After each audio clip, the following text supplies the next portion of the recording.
ছেলেটির নাম Parvez. Asia premium ইউনিভার্সিটিতে ইঞ্জিনিয়ারিং লাইনে পড়াশোনা করত।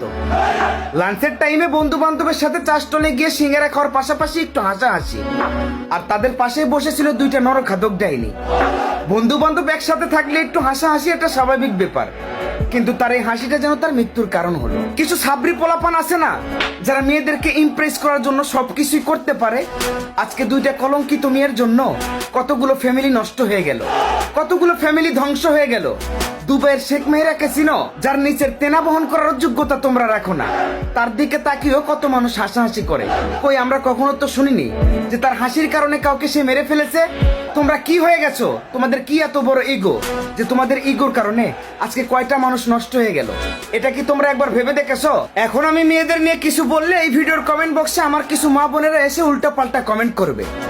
আসলে কিছু অংশ মেয়েদের জন্য পুরো মেয়ে জাতির আজ হচ্ছে কলঙ্ক। ধর্ষণকারীরা কোথায় গেছে? সব ধর্ষণকারীদেরকে খবর দে, রাস্তার উপরে ফেলাই ওই দুই নারীকে গণধর্ষণ কর।